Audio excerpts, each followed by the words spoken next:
So welcome back after the break, ख़वातीन व हज़रात, जैसे कि हमने आपसे वादा किया था, आज के जो हमारे मेहमान है वो एक ऐसी खास हस्ती है कि I don't even think he needs any introduction whatsoever.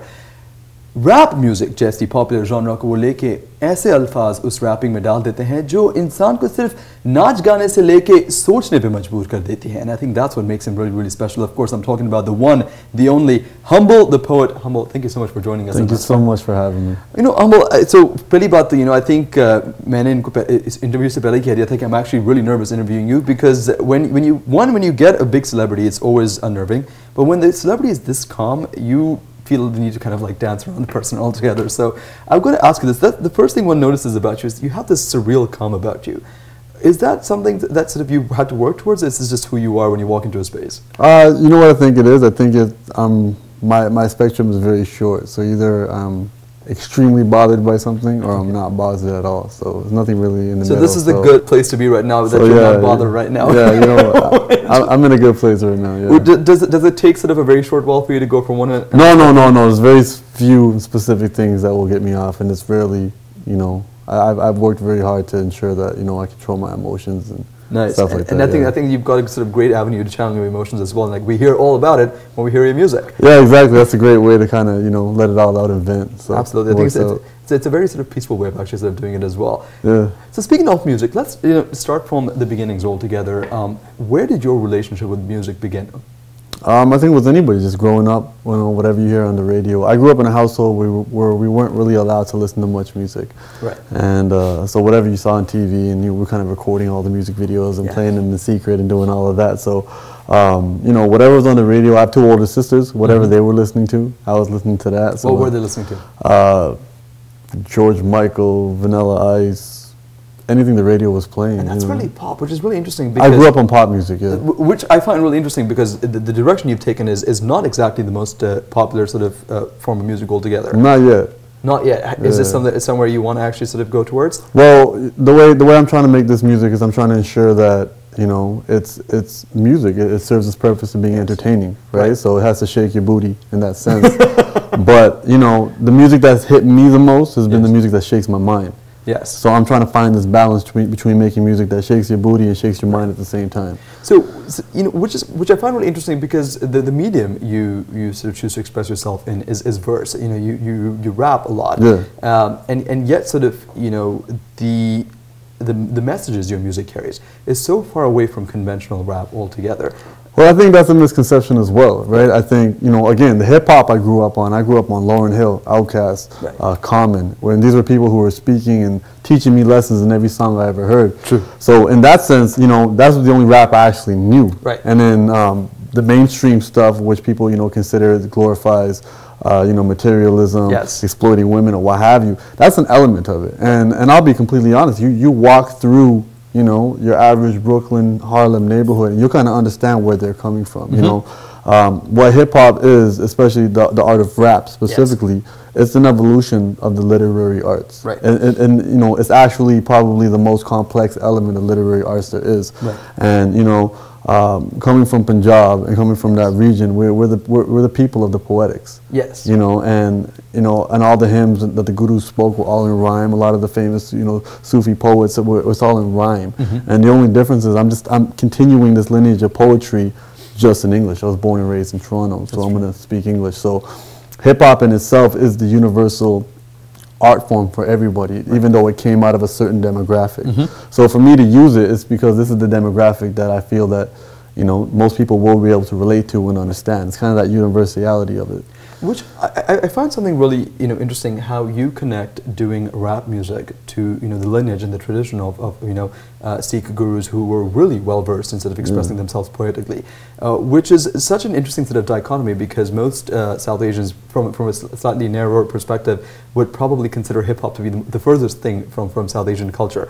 How do you balance that dichotomy? Well, you hit it on the head. You could. It's a narrow view. Right. Right. And how do you deal with that narrow view when you're faced with it? Well, my job is to connect with people. And I connect with the hip-hop community because, you know, a lot of the things they're speaking about I'm going through. So myself, being a Punjabi, being a visible minority. So in Toronto, I'm a minority. Even when I go back to India, you know, I'm also a minority. And then the other big chunk of Punjab in Pakistan, you go over there, you're still a minority. Absolutely. So everywhere I go around the world, I'm going to be a minority. So you always get to have this, you know, you feel kind of like an outsider. And the benefit of being an outsider is you get to be an observer. So I spend a lot of time observing and seeing what I see and kind of being like, all right, cool, well, you know, there's a crack epidemic in this neighborhood in New York. There's an opium epidemic in this neighborhood in Punjab, you know, and how do these things get there and what are the powers that be doing? And I go, well, you know, it's kind of the same things, you know, and, you know, going to Rajasthan and hearing what they call Rajasthani rap. And this is an art form that existed for hundreds of years, where it's people doing poetry over percussion. And seeing that these commonalities, we're all human beings at the end of the day. We all respond to percussion. It's going to make us move. And, you know, the subcontinent of India and the continent of Africa are the sources of that. So for me, I'm trying my best to learn from as many people as possible.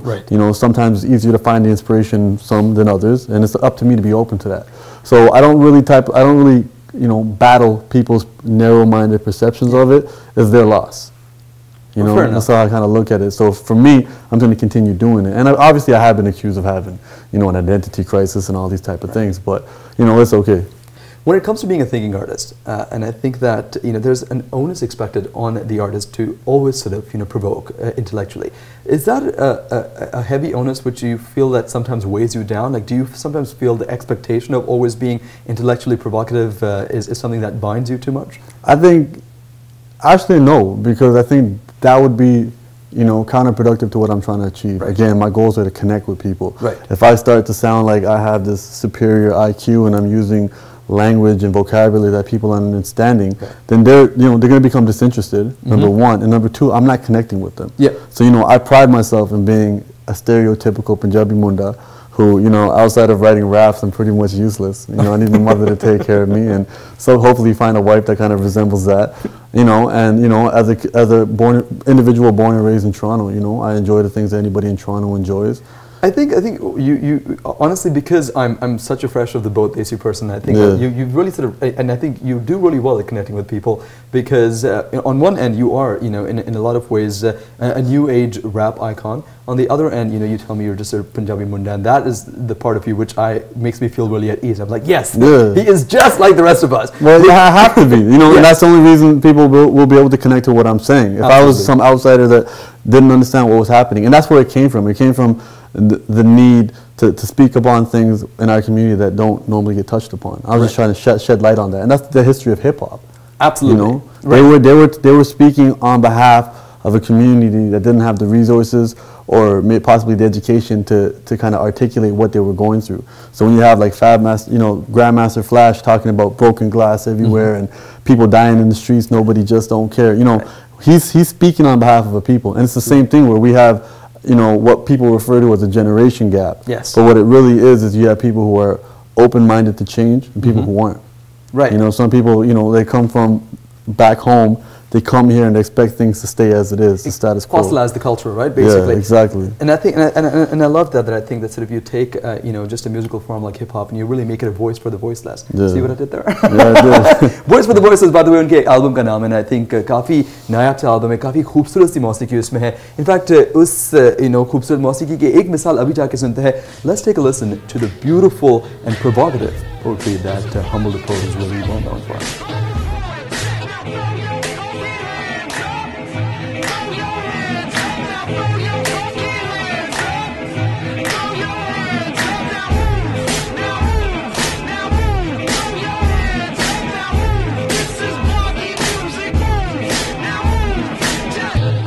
Throw your deuce in the sky, 5 river flow, beautiful butterfly. Big nose, big eyes, lids stay heavy like lines in my rhymes. Hot girl so fly, lovely Punjabis, oh my.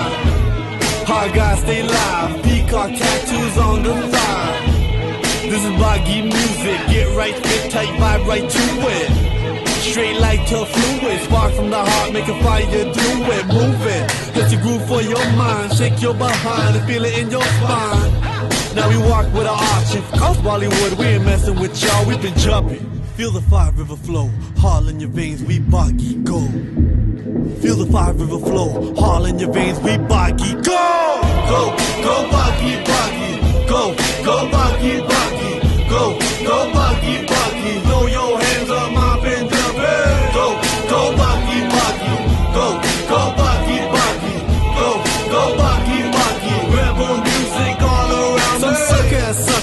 up to me.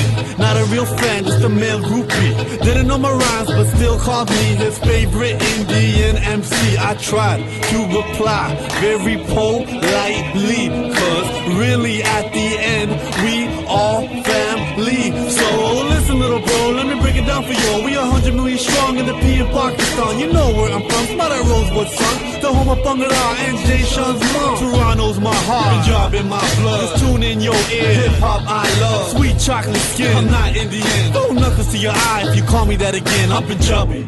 Feel the Five River flow, heart in your veins, we boggy go. Feel the Five River flow, heart in your veins, we boggy go. Go, go boggy, boggy. Go, go boggy, boggy. Go, go boggy, boggy. Throw your hands up, my Punjabi. Go, go boggy, boggy.